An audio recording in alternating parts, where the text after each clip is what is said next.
Hey guys, what's up and welcome back to my channel.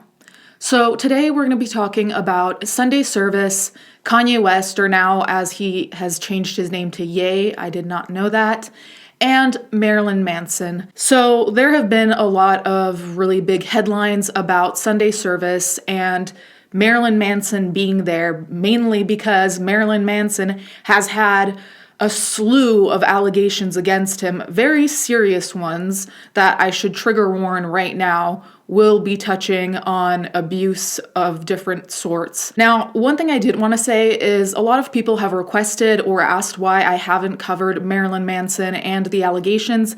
Frankly, it's one of those topics that I know my mental health will not cope well with.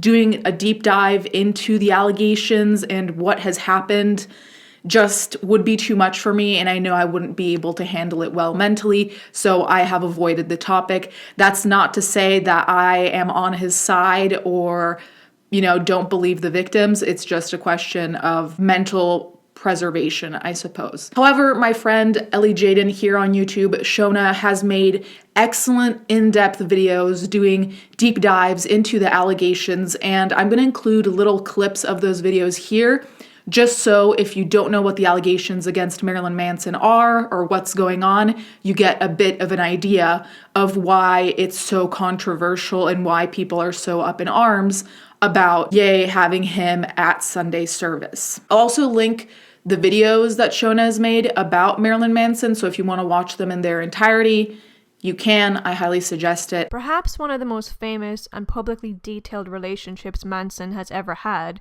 was with his ex-wife, Dita Von Teese. Dita Von Teese was a burlesque dancer who married Manson in 2005 after a 5-year-long relationship. However, a year later, Dita filed for divorce in 2006. In an interview with Harper's Bazaar in 2007, Dita said she did not want to air out her dirty laundry about her relationship, but she did allude to leaving due to something unacceptable happening. The article reads, "This much is clear. Something happened.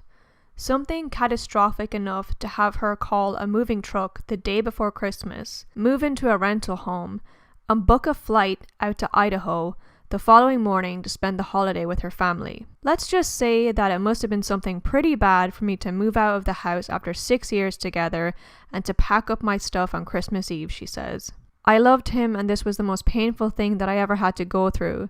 It's been really difficult. It's not what I expected when I got married, and I felt like I'd found the man of my dreams. But sometimes things change overnight, and you have to make a choice whether you're going to respect yourself and say, I'm not going to accept this. This is not okay. I'm not the first woman or the last to go through what I'm going through. I just keep reminding myself of that." In another interview about her divorce, Dita often alludes to possible cheating allegations and also worrying signs of abusive behavior. This interview states, "A week before she left, Dita had started to look for a new home. She says she heard some revelations.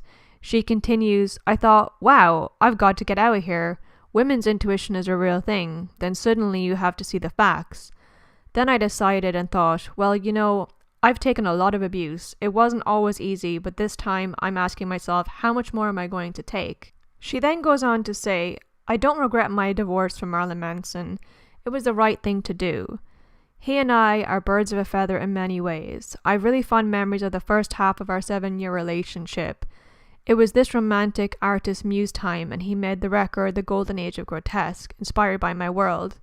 But then the other half got pretty dark." The new girlfriend that they're referring to at the end of this interview is Evan Rachel Wood. Evan Rachel Wood is quoted as saying, "There was a certain way he wanted me to look, otherwise I would endure name-calling and ridicule." But one thing that I wanted to bring to your attention is something that I came across through several different posts and testimonies from ex-girlfriends of his, is that he seems to use sleep deprivation as a way and a means to manipulate women into being submissive and doing what he wants. And this is a consistent story that many women have told. Some of them mention a room that he would lock them in, and Manson himself mentions this in interviews. In an interview with Nylon magazine, Evan Rachel Wood spoke about her abuser and said, "If I tried to sleep, he would throw things at me or instruct me to do drugs, which would disorientate me, and keep me awake, sometimes for days.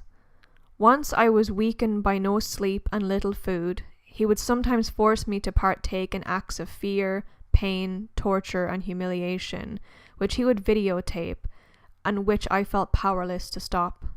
Furthermore, another famous actress by the name of Esmé Bianco is also an ex-girlfriend of Manson's, and has testified for the Phoenix Act. In this next clip, you can hear her speak about similar situations to what Evan Rachel Wood has went through with her ex-partner. And also, I find it interesting that the two often interact on social media and speak about very similar experiences. Good morning, members of the committee. My name is Esmé Bianco. I'm a domestic violence survivor and advocate. Before he succeeded in his seduction, my abuser carefully groomed me, manipulating and gaslighting me over a number of years of friendship. He knew that I was easy prey. I had neither power nor control over my life. A previous intimate relationship had stripped me of both, and so I was led from the frying pan into the fire. Initially, he was charming, intelligent, funny. He told me I was his soulmate. By the time I was living with him, he controlled every aspect of my life.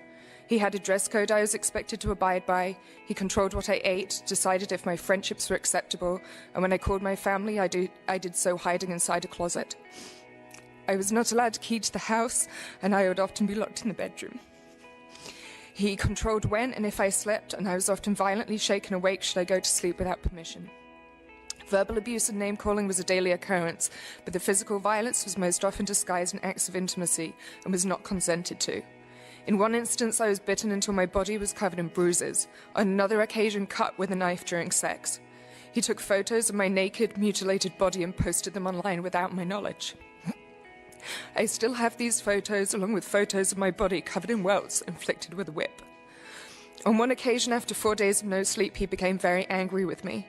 He started smashing holes in the walls with an axe, and as I tried to calm him down, he began to chase after me with a weapon. It was at this stage I realized my life was in danger. I was a prisoner in his hell, and yet I thought I had done something to deserve this, so I just tried harder to please him. My trauma had normalized these horrific events to enable me to survive. It took me 7 years to get to the stage where I could see these acts for what they were: domestic violence. I also want to introduce what Sunday service is. I think the name is relatively self-explanatory, but I found an old article that was kind of introducing Sunday service when it first began, and it said that it's basically combining Kanye's love of music, fashion, and Jesus Christ. Sunday service is a religion handcrafted for the social media age. The Sunday service may not influence the church as a whole, but it's already come to define this era of Kanye West almost as much as his Make America Great Again had. It is a form of mass.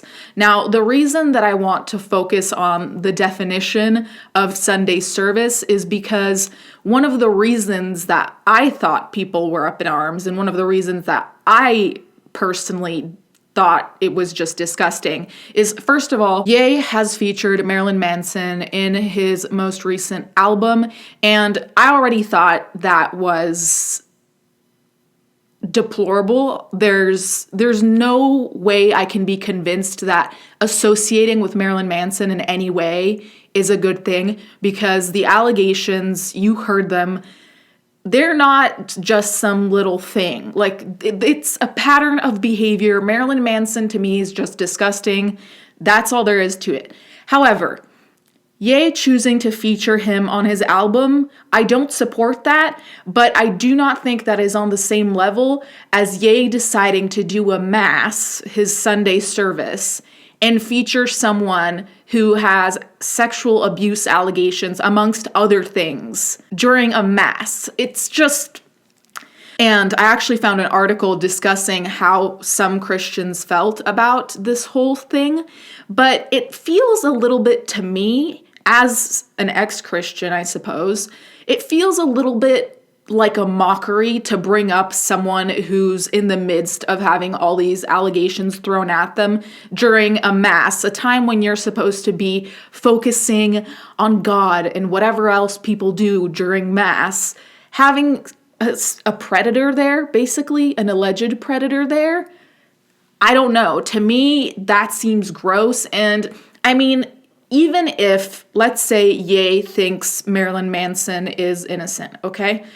even if that were the case, you know that the public perception is not going to be that way. You know that there's going to be a media frenzy about it.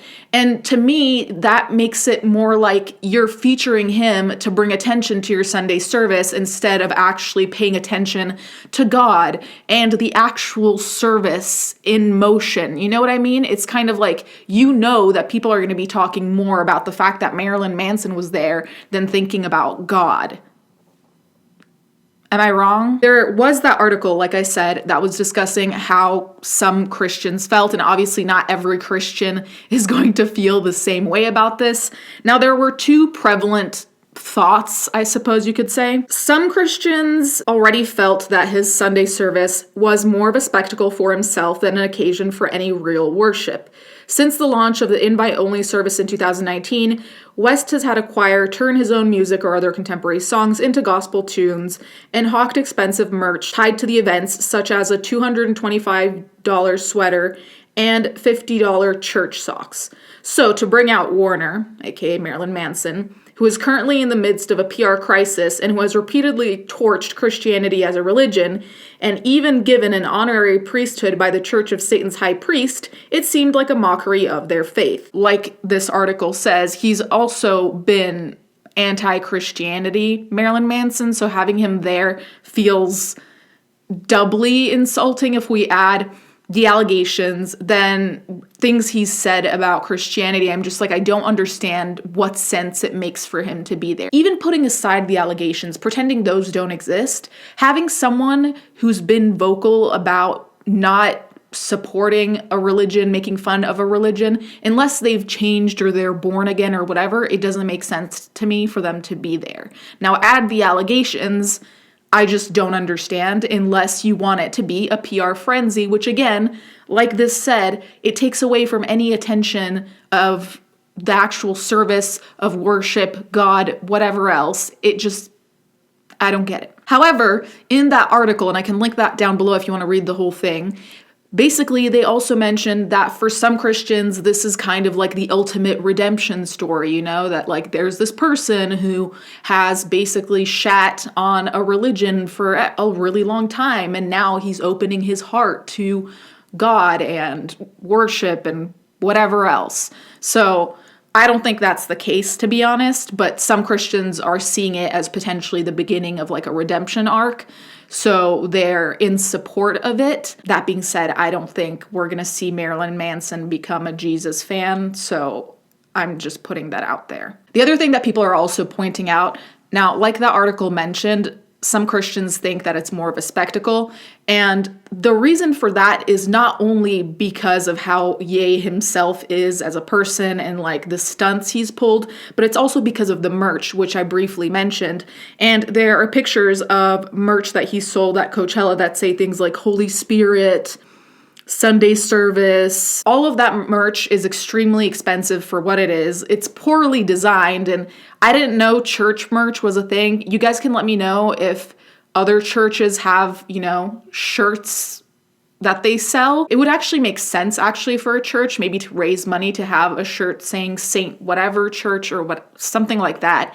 This though is Yeezy. It's like in the Yeezy line too, so it feels weird and just kind of like, is this merch necessary? What is this really representing? Is it really representing Sunday service, or is it representing the fact that you can afford a sweater that's $300 and very poorly designed? Either way, I think the decision to align himself with Marilyn Manson in any respect, whether it's his album, whether it's Sunday service, is genuinely a terrible idea.